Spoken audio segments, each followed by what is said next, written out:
Merci à vous, Patrick. Oui, merci à vous, Patrick.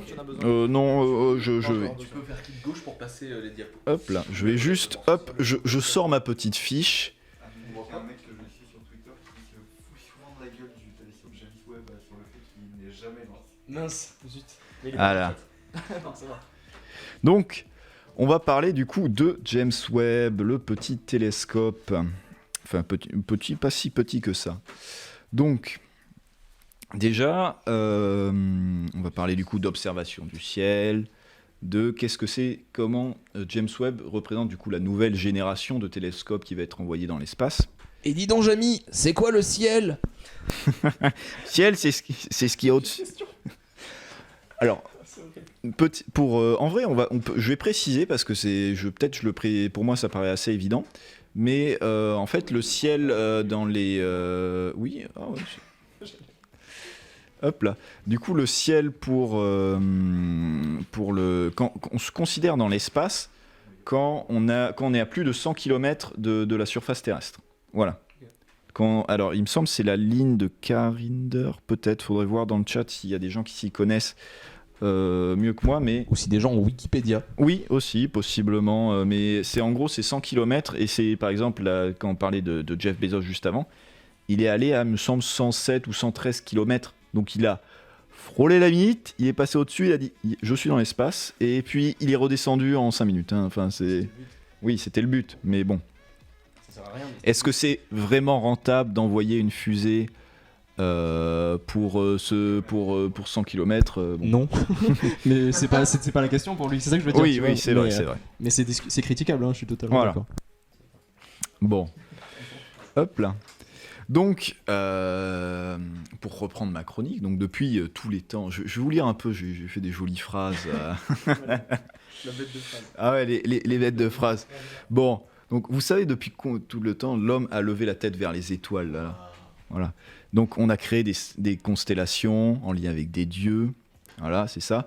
Donc, mais sauf que depuis, on pourrait dire Galilée, si on peut mettre, si on peut mettre Queen Galilée, exactement. Galileo. C'est pas grave, c'est pas grave. Il est très beau.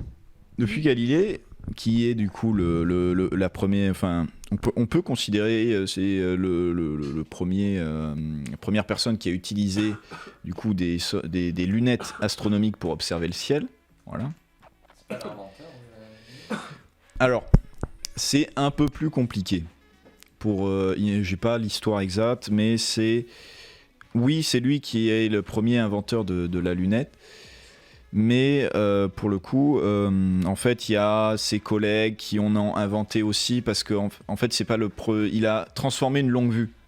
La lunette astronomique, c'est juste une longue vue, voilà, et c'est avec l'invention de la longue vue. Et concrètement, il voyait quoi à l'époque avec une longue vue Il a fait les premières observations de Jupiter. Avec Jupiter, il a détecté, je pourrais pas te dire le nom, mais il me semble qu'il a détecté les 4 ou 5 lunes principales de Jupiter. Voilà, il s'est posé beaucoup la question sur les anneaux de Saturne, sur les anneaux de Saturne. Sur les anneaux de Saturne et sur pourquoi en fait ça avait cette forme et il n'a pas réussi à déterminer. Mais t'imagines qu'avec genre une longue vue... C'était quoi? C'était 18e siècle? Galilée c'est 17e même 17e, même 16e. Très impressionnant. 16e, c'est 16e, c'est 1543 il me semble. Ouais. J'ai cette date Sûrement. en tête. Mais voilà. Tant que j'ai la parole, j'en profite, on vient de me confirmer que c'était la ligne de Kármán, qui est la hauteur à laquelle se situent les aurores boréales apparemment. Oui, si vous suiviez Thomas Pesquet qui était en mission, il envoyait souvent des très très belles photos d'aurores boréales vues depuis le ciel. Et c'est quelque chose, hein, vraiment. Il a aussi envoyé des photos de villes et il a mis Montpellier. Voilà, il a mis Montpellier, il a mis Toulouse aussi. J'allais dire qu'il a mis Toulouse. Mais ouais. Par contre, pour mettre Saint-Didier de la Tour, il n'y a personne. Hein. Voilà. Donc, le seul problème pourquoi est-ce qu'on met des télescopes spatiaux dans l'espace? C'est une bonne question. C'est plus près. Non, ça ne change rien. Voilà. Et la question, c'est que, en fait, on a une atmosphère sur Terre. Voilà. Et Et donc l'atmosphère, c'est composé de différents gaz, ces gaz vont du coup absorber des longueurs d'onde. Attention, je fais mon truc un peu chiant des diapos, mais je vais faire ce rappel parce que je pense que tout le monde ne se rappelle pas de ça. Voilà.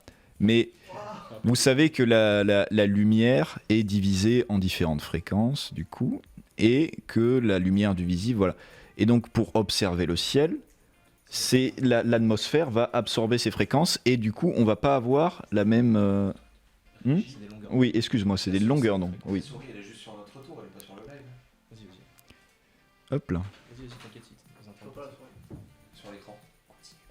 Donc, différentes longueurs d'onde. Donc, vous voyez que du coup, le domaine du visible, en fait, c'est tout petit parmi les longueurs d'onde qui existent réellement.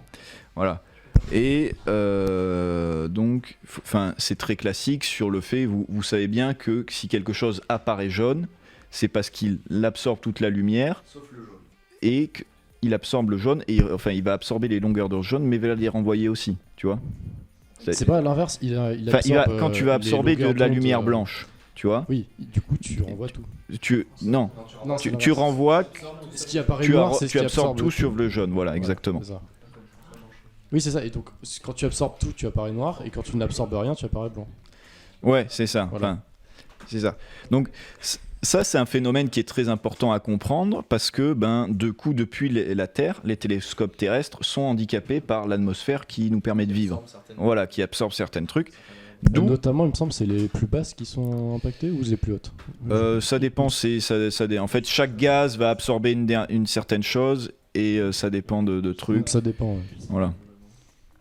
J'avoue, je vais pas pousser plus loin, mais c'est... Ouais, c'est de la spectrophotographie. Voilà, exactement.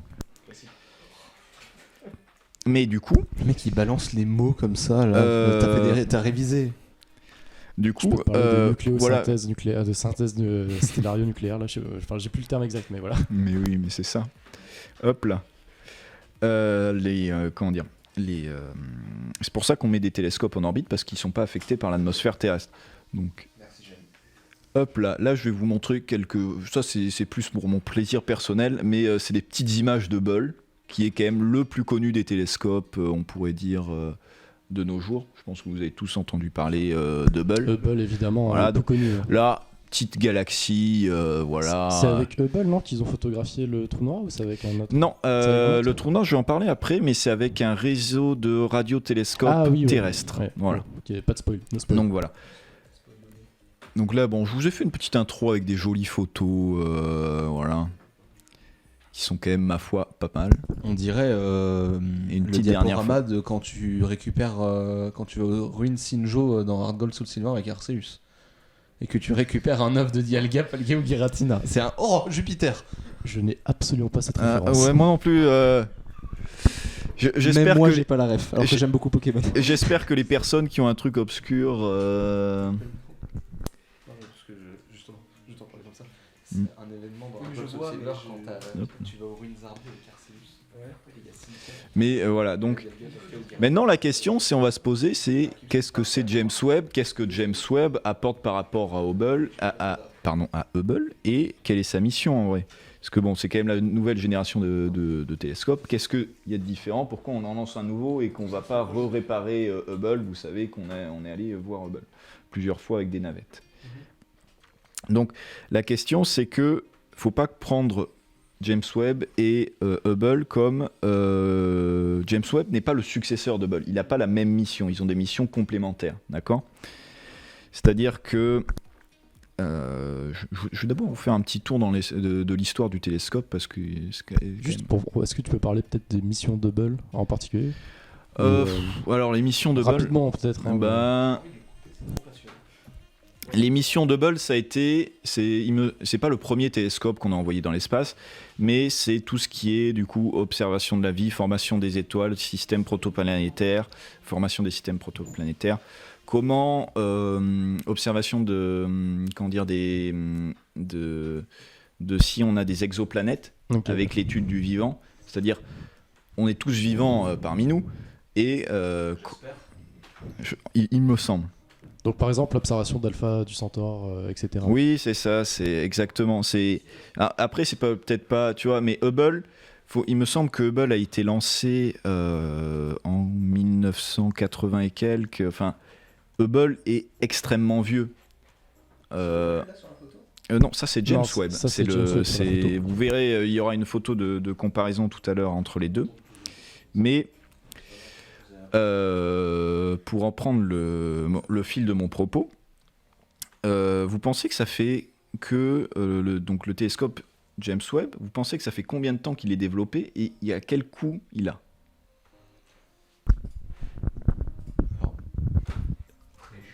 Apparemment, c'est carrément devenu un running gag chez certaines personnes, donc je pense qu'il est développé depuis genre, j'ai envie de dire 20 ans, tu vois. 2 semaines, toi tu dis? Non, je sais pas, mais oui. 20 ans, et ça a coûté 110 milliards de dollars. Voilà, c'est mon juste prix. Tu sais ce que c'est 110 milliards de dollars? Écoutez l'Armina, Vous voyez déjà ce que ça fait 1 million. Je vais permettre un commentaire. Il me semble que James Webb est le nom d'un ancien administrateur. Oui, je vais le dire. Oui, il est mort, oui. D'accord, donc vous avez pas entendu, mais on nous donne l'anecdote que James Webb est le nom d'un ancien administrateur de la NASA qui est mort. Voilà. Et du coup, moi, ma question, c'est est-ce qu'il était vivant quand on a donné son nom à un satellite? Non, Ah, donc c'est Ah, un hommage quand même. Il n'était pas vivant. c'est un donc ça va. hommage, c'est un hommage. Sinon, pour le guess, moi je dirais plutôt 7-6 milliards et genre une trentaine d'années de développement. Flo, t'as un guess ou pas du tout? Non, je sais pas du tout. Je pense aussi que ça fait un moment parce que on en parle depuis longtemps, etc. Je me rends pas compte du temps que ça peut mettre, mais peut-être un bon 20 ans aussi. Et je vais dire, je sais pas moi, les prix, je sais pas du tout, donc je vais dire 10 milliards, mais je ne sais pas. Bah, c'est 10 milliards. Je le savais. C'est J'ai 10 dit milliards. 10 milliards, je ne sais pas, mais je le savais. Voilà, c'est 10 milliards. Et faut savoir que du coup, le projet date de 1989, soit 32 ans. Combien Combien? J'avais dit 30 ans, voilà. Voilà, ça fait 32 ans. Et j'aurais dû dire 10 Faut savoir, milliards, moi j'ai trouvé un truc rigolo, c'est que quand ils ont commencé à parler du successeur de Hubble qui n'était pas James Webb, qui s'appelait du coup Next Generation Space Telescope, l'administrateur de l'époque de la NASA a utilisé la formule Faster, Better, Cheaper. Vous comprenez l'anglais? On dirait un peu une musique de Voilà. Daft Punk, non? Et faut savoir que le coût du projet à la base est de 500 millions.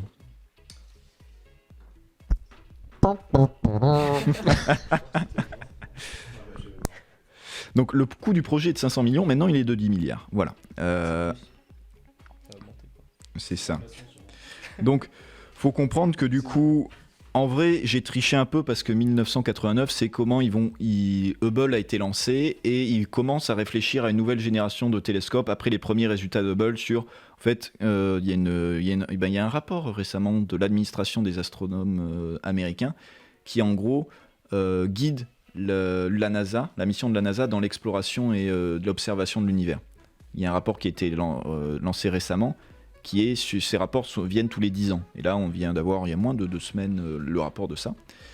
Et donc, ils ont réfléchi à qu'est-ce que... Voilà. Et donc, on va dire que le projet, c'est... Voilà, nouvelle diapo. Et d'avoir avec Hubble. Mais là, je vous montre cette photo pour vous montrer les miroirs. Vous voyez, du coup, à gauche, vous avez Hubble. Donc, il y a un miroir de 2 mètres. Il est très beau. Voilà. Et à droite, du coup, vous avez James Webb qui a un miroir du coup de 6,50 mètres. À la base, le projet était pour 8 mètres, voilà, pour information. Mais c'était un peu cher. Après, je veux dire, ils sont déjà à 10 milliards, bon. Oui, mais ils n'étaient pas à 10 milliards au début. C'est pas un miroir qui va faire grimper le prix. Si. Faut savoir que, je sais pas si vous connaissez l'anecdote du miroir d'Hubble qui était cassé quand ils l'ont envoyé. Ah, ça me dit quelque chose. Faut savoir que quand on a lancé Hubble, donc avec une navette spatiale et tout, voilà, donc quand on a lancé un Hubble, et ben les premières observations d'Hubble étaient floues. C'est dommage d'ailleurs. Voilà, et ça a fait un énorme scandale parce que Hubble a quand même coûté la modique somme, il me semble, de 5 milliards de dollars d'époque. Voilà. C'était payé par qui Hubble Euh, Impôt c'est- américain ou, C'est Hubble, c'est à moitié c'est 25% l'ESA, 75% américain. C'est quand même bête de dépenser 5 milliards pour avoir des photos avec des doigts sur l'objectif, quoi. Oui, T'as un exactement. peu le seum quand on dit que tes C'est impôts ça. ont servi à ça. Je veux dire, les photos floues, je te les fais gratos, quoi, si tu veux. Hop là. De ton espace, ouais. Donc Vous voilà. voyez 1, 2, 3, 4 dans le chat pour voir des photos floues de l'Uranus de Florent. Oh, On est ban Twitch, on me signale. Je refuse. C'est peut-être éteint. Je refuse. mais Juste, j'ai une petite question sur James Webb, si on peut le remettre. J'arrive pas trop à comprendre comment il est structuré, enfin la forme bah, du je vais satellite en fait. je vais l'expliquer juste après. Je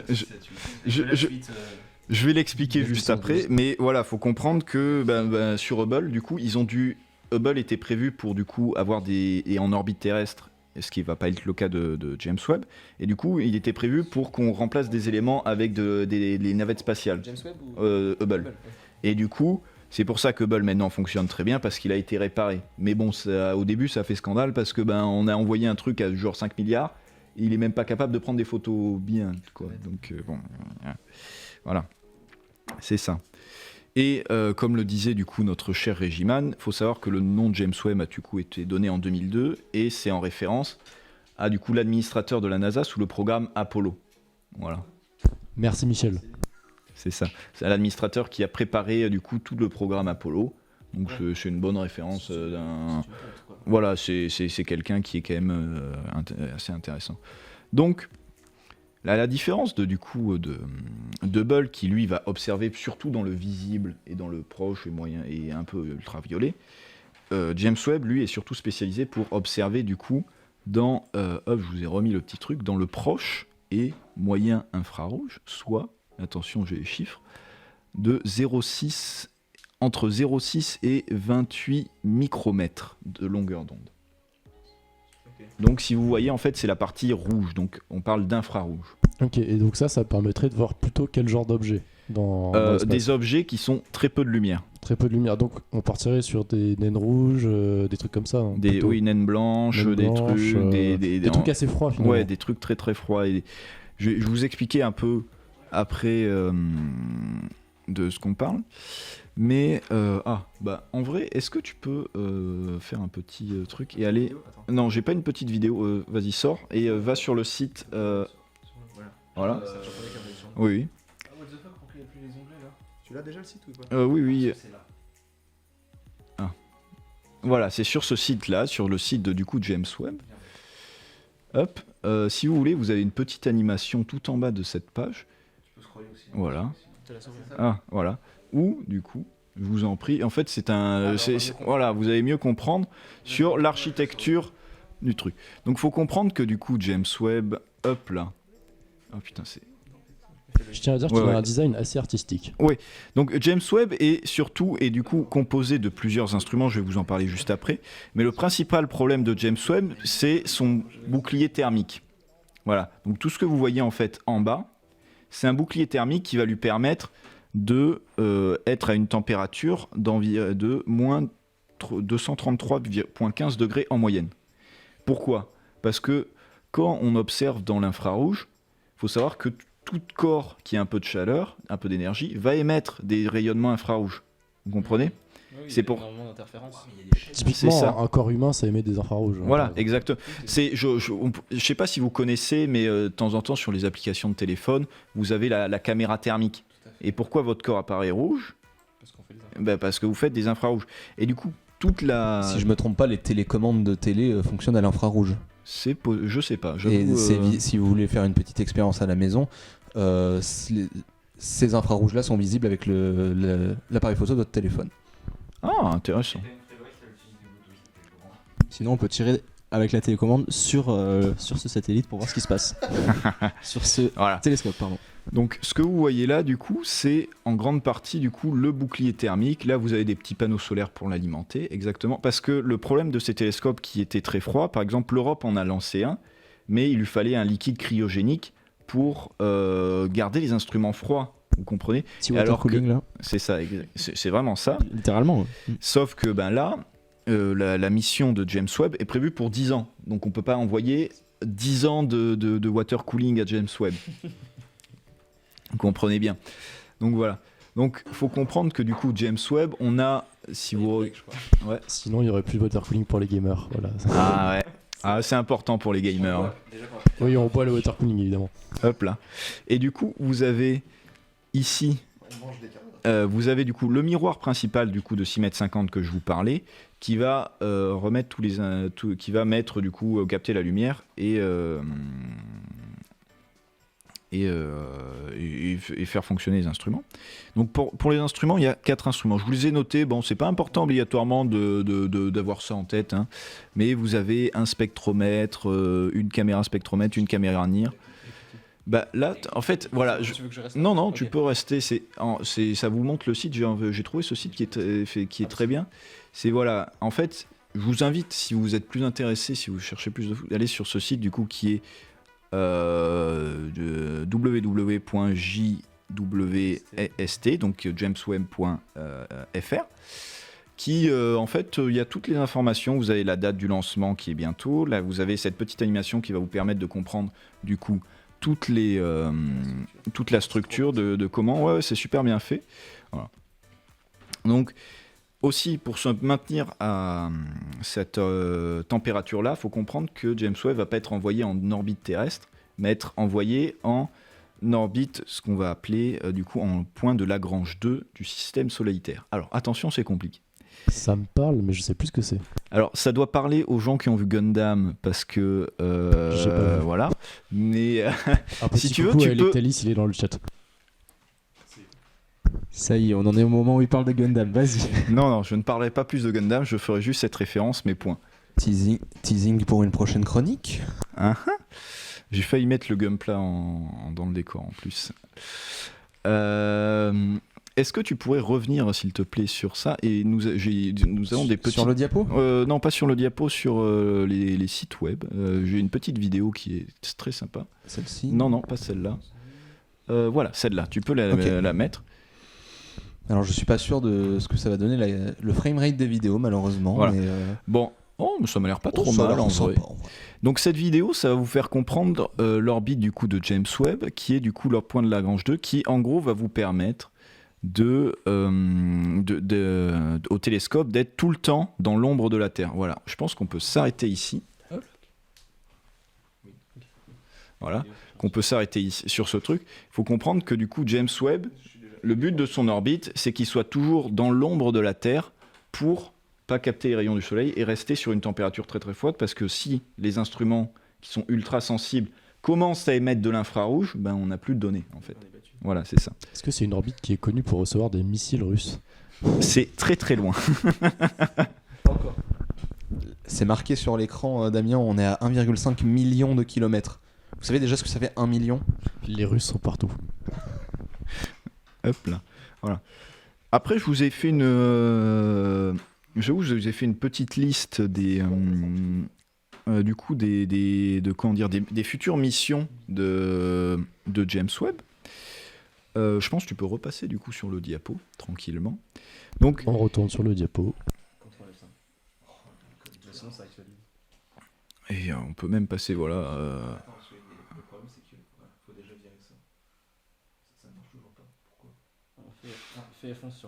On va y arriver, vous inquiétez pas. Hein. Nous sommes des informaticiens. ce sont des ingénieurs, des ingénieurs informaticiens.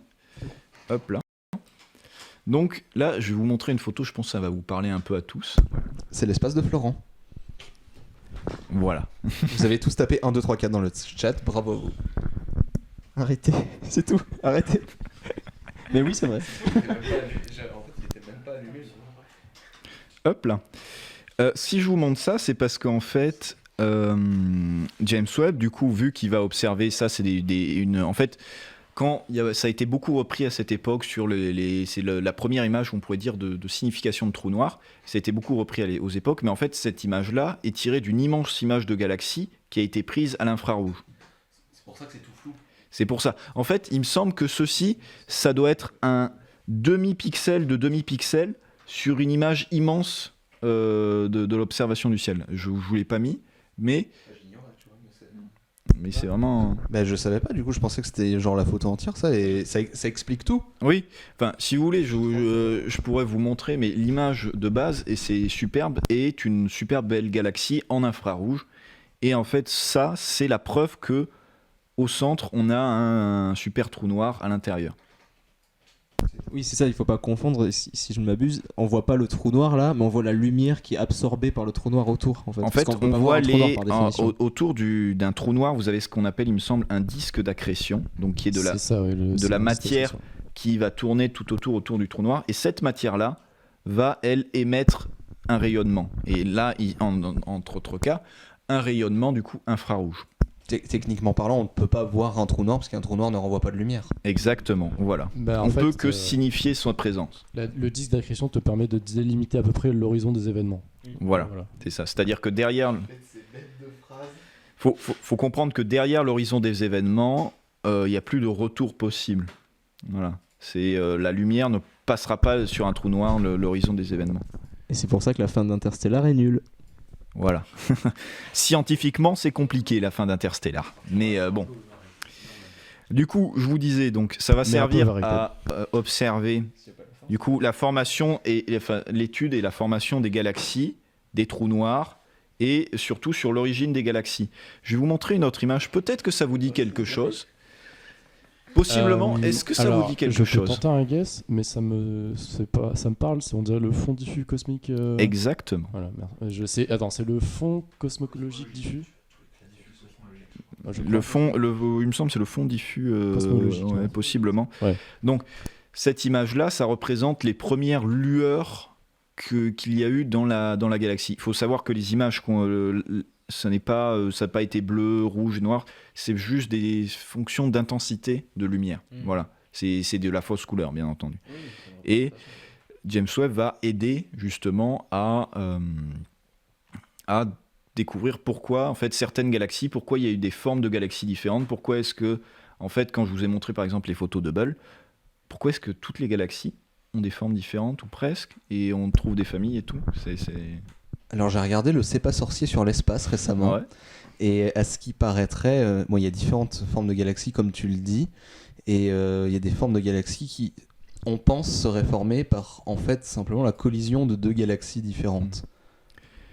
Faut savoir que la Voie lactée, tu as des galaxies qui orbitent autour de la Voie lactée, et que la Voie lactée se dirige vers, il me semble, la galaxie Andromeda. Voilà, la galaxie Andromeda. Dans quelques centaines de millions d'années, je crois. Oui, un truc comme ça. De millions d'années, on sera... Dans quelques centaines de millions d'années, quand on sera tous morts, on pourra la voir très bien dans le ciel. Voilà, Vraiment et très, très en bien. fait, et c'est vraiment cette question-là de comment les galaxies sont nées et comment elles se sont agglomérées, et pourquoi tu as de temps en temps des amas de galaxies et de temps en temps tu as des galaxies seules et tout. Et ça va même plus loin que ça, je crois, parce qu'il me semble que le fond diffus cosmologique, c'est ce qui permet notamment de remonter au Big Bang. Oui, et aux c'est théories les sur le premières Big Bang. lumières qui sont Et avenues. Ouais. c'est à partir de ça aussi, je crois, qu'on a pu démontrer, ou en tout cas en partie grâce à ça, les répartitions des atomes dans l'univers, notamment la répartition de carbone, les isotopes, je ne me rappelle plus lesquels exactement, et pareil, et d'hydrogène aussi. Il me Non, semble. c'est possible. J'avoue, j'ai pas Ce trop qui a permis creusé. de confirmer des théories sur le. Alors, je sais plus si c'est exactement à cause de ça, mais en tout cas, j'en ai entendu parler récemment. Oui. Mais voilà. Et voilà. Donc, pour finir, en gros, James Webb va aussi chercher du coup à, voilà, ce que je disais, première galaxie, étude des étoiles et des systèmes protoplanétaires, et en lien avec ça, étude des exoplanètes et des origines de la vie. Je sais pas si vous savez, mais on a plus, il me semble, de 5000 exoplanètes qui ont été découvertes, alors que la première exoplanète a été découverte, il me semble, en 2016. Ah ouais, 2016 à ce moment-là. C'est très récent, les exoplanètes de quand Pourtant, j'ai c'était. l'impression qu'on en parle depuis longtemps, mais. Oui, mais en fait, On devait supposer leur existence Oui. avant, c'est comme beaucoup d'objets. Les C'est- trous noirs sont restés les trous hypothétiques noirs très longtemps. ont été théorisés il y a très longtemps. Dans les années 80, je crois, les trous noirs, ou peut-être même Je 60. sais pas. Il me semble Je c'est dirais même il me semble 60, c'est la science quantique, les trous noirs, donc c'est possiblement. J'avoue, Si je je dis sais pas de pas. bêtises, les trous noirs, c'est la théorie de la relativité d'Einstein, Ouais, ça c'est Qui- 1905. et du coup qui permet par ses limites, enfin comment dire, c'est une formule mathématique, et quand tu fais la limite vers l'infini de certaines choses, tu démontres l'existence des trous noirs et du Big Bang plus ou moins. En fait, en théorie, c'était démontré par ça, mais avant qu'on émette l'hypothèse des trous noirs, au début, on croyait que c'était juste des erreurs de calcul, en fait. C'est pour ça que les trous noirs sont arrivés plus tard que la théorie, en soi. C'est arrivé là pour expliquer un petit peu ces aberrations de calcul, quoi. C'est ça, et c'est pour ça que l'image qu'on a montrée juste avant du trou noir, de l'observation possible du trou noir, voilà, qu'on a là, et ben c'est, on pourrait dire, la première preuve qu'on a un trou noir qui existe. Voilà. C'est pour ça. Voilà. Donc, pour finir, faut savoir que du coup, James Webb va être lancé par une Ariane 5. Voilà, donc Cocorico, exactement. Et si vous voulez, j'ai la vidéo du dernier tir d'Ariane 5. Le temps qu'on nous mette la vidéo, j'aimerais parler d'un truc du coup. Mais donc, James Webb, l'idée du coup, c'est de remonter aux origines de l'univers, plus ou moins. Donc, ça a plein de missions. Mais en théorie, le fait de revenir à des objets froids, par définition, c'est revenir à ce qui a été fait en premier dans l'univers. Oui, possiblement, ouais. Mais en fait, c'est beaucoup d'observations, James Webb. C'est étendre le paramètre d'Hubble. En fait, Hubble a beaucoup été agrandi au niveau des instruments sur le spectre infrarouge, parce que c'est ça qui était intéressant pour les astronomes. Et c'est dans cette composition-là qu'en fait, on s'est dit, il faut qu'on ait un télescope qui fasse de l'infrarouge pour comprendre. Ouais, puis j'imagine que l'idée, c'est que de toute façon, ce qui est déjà très chaud et qui fait autre chose que l'infrarouge, on le voit déjà facilement, alors que l'infrarouge, c'est peut-être plus dur. J'imagine. Je suis pas sûr. C'est compliqué, c'est des différentes méthodes. Après, s'ils ont choisi d'observer vers ça, c'est quand même que ça doit être le plus intéressant, quoi. Pour l'instant, c'est peut-être là où les questions d'actualité dans l'astrophysique se posent. Mais peut-être que demain, tu vois, c'était quoi ? On détecte beaucoup d'ondes gravitationnelles. Je sais pas si vous avez entendu parler. Oui. Récemment, on détecte souvent des ondes gravitationnelles et du son qui nous parvient. C'est dans quel labo ça déjà ? Le son de la gravité. Du son de l'espace qui nous parvient. Ça c'est pareil, d'ailleurs les ondes gravitationnelles, ça a été démontré par la théorie il y a des années, et là on commence à les constater en vrai, et c'est souvent comme ça la physique, et c'est pour ça que c'est passionnant, je trouve. C'est ça. Et c'est vraiment super intéressant parce que là, on commence à les découvrir, donc peut-être que les prochaines générations de télescopes, j'ai lu 2-3 trucs, mais je dirais rien parce que pour l'instant il n'y a rien qui est financé, il n'y a rien qui est projeté. Enfin, il y a des projets, mais il n'y a rien qui est financé officiellement. Parce que bon, il faudrait quand même lancer James Webb, hein, ça fait 32 ans qu'on l'attend. Il le lance le 18 décembre. James Webb, ça arrive fort. Oui, enfin, nous, on devait commencer à 20h. Alors, oui, mais ils ont le télescope est arrivé à Kourou. Et il me semble que j'ai vu une news là aujourd'hui qu'il était mis dans la coupole. Voilà. Donc c'est imminent quand même. Ben, c'est 18 décembre. Je vous invite à regarder le site où vous avez un compteur pour James Webb. Notez quand même que Ariane 5, au moment du début du projet du James Webb, était relativement nouvelle et pas loin d'être mise à la retraite. Là maintenant. Donc, Même. on en a réservé une juste pour James Webb. Voilà. J'ai mis le compteur sur l'écran d'ordinateur. C'est ça. C'est dans un mois. C'est ça. Voilà. C'est ce que nous disait la régie, c'est que Ariane 5 au tout début était une fusée. Voilà, au tout début du projet de James Webb était une fusée assez nouvelle, et que maintenant, il me semble que le James Webb est le dernier tir d'Ariane 5. Sérieux ? Parce que Ariane 6, le pas de tir a été fini et est en train d'être assemblé, et donc va être certainement tiré fin d'année prochaine. Hein, on est des Européens, on est lents. Donc Le voilà. lièvre et la tortue, n'oublions pas. C'est ça, voilà. Mais du coup, ça va être l'ultime mission, qui est quand même l'une des plus belles missions qui va être, parce que ce télescope, on en parle beaucoup, et ça va être une super mission pour là. Voilà. Mais si vous voulez, j'ai mis le tir d'Ariane 5, si vous voulez, ça dépote toujours, peut-être c'est switcher rigolo. pour vous montrer la magnifique Je sais vidéo. pas si on aura le son du coup. Bah on aura le son, c'est sûr. Non, je pense qu'on n'aura pas le son. Ah, on n'aura pas le. On avait dit qu'on n'aurait pas le son. Tant pis. Voilà. Moi pour l'éclipse CS, non je rigole. Ah, je t'ai posé la question, tu m'as dit qu'il n'y avait pas besoin du son. Mais c'est du coup une Ariane 5 qui ça c'était du coup le tir qu'il y a eu il y a moins d'un mois, il me semble. Ce qui est rigolo, c'est que c'est. Ah, on peut ?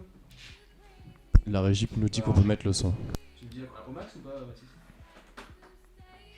Je pense que tu peux remettre au début. Ah, ouais. Ah bon. Tu me dis s'il faut régler. C'est pas config sur ton DS. Non, c'est pour ça, mais c'est pas grave. C'est bien comme ça.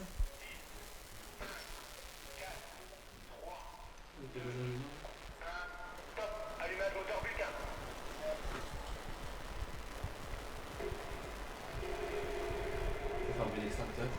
Allumage des 2 de la paix et décollage via 255 S-17 4 ans. Alors, j'espère que ça sature bien de votre côté. Ça va? Ouais, mais après ça sature en vrai un peu. Mais c'est du feu, hein. Oui, mais c'est normal. Voilà. Alors vous entendez que ça grésille, c'est parce que la fusée grésille. Merci à notre ingé son Damien qui a placé le micro contre les enceintes de mon PC. C'est tout un travail. Hop là. Mais voilà, donc qui va être tiré par Ariane 5 et bon, on espère que ça va bien se passer en vrai. Et puis on est bon. Bah, ce serait cool quoi. Ouais, parce que bah, sinon les assurances ça va être compliqué quoi, parce que le truc est à 10 milliards, donc bon. Ah, c'est pas le moment de frauder Hop là. l'assurance quoi. Oui, c'est ça. Ouais. Puis comme on le disait dans quelqu'un le rappelait dans le chat, attention aux missiles russes, on sait jamais. Oui. Voilà. Mais c'est en vrai c'est assez cool. C'est le prochain truc qui va être gros envoyé. Mais ça va être l'année prochaine là. On va avoir beaucoup de choses l'année prochaine avec le début du programme Artemis américain. Mais là il y a des très dingueries bien. qui arrivent. Hein. Puis même en physique là, je sais qu'au CERN il y a pas longtemps ils ont découvert des trucs et tout. Il y a des nouvelles particules qui arrivent fort. Il y a un prix Nobel qui arrive fort. Ça va être incroyable. Non mais voilà. Cocorico et Et on en parlera dans les chroniques évidemment. exactement. Non mais voilà, c'est petit James Webb, tranquillement, petit espace. Pour vous, je sais pas si vous êtes beaucoup, si vous suivez beaucoup, voilà, j'ai laissé la photo pour finir de James Webb. Je sais pas si vous connaissez bien, enfin si vous vous intéressez un peu au monde du spatial, un peu. Bah à part C'est pas sorcier. Très belle référence. J'y connais pas grand chose, mais c'était très intéressant. J'ai hâte d'en reparler. Je regarderai peut-être d'autres épisodes de C'est pas sorcier sur le sujet. Je me permets de faire la pub pour la chaîne YouTube Science Étonnante. Je fais beaucoup de pubs souvent à cette chaîne. C'est une des meilleures chaînes YouTube de France. C'est un astrophysicien. C'est un scientifique, il me semble astrophysicien, qui fait des vidéos sur plein de sujets. Il a fait le Big Bang, la théorie des cordes, l'origine de l'univers par exemple.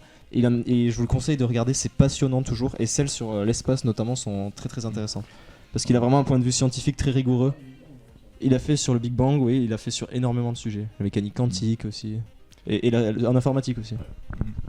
Puis moi sinon oui, je suis un peu les trucs sur l'espace, mais plus la physique en réalité, mais comme c'est souvent lié. Mais Après c'est de temps en temps j'ai des périodes, donc je suis pas toujours à jour, mais voilà. ça.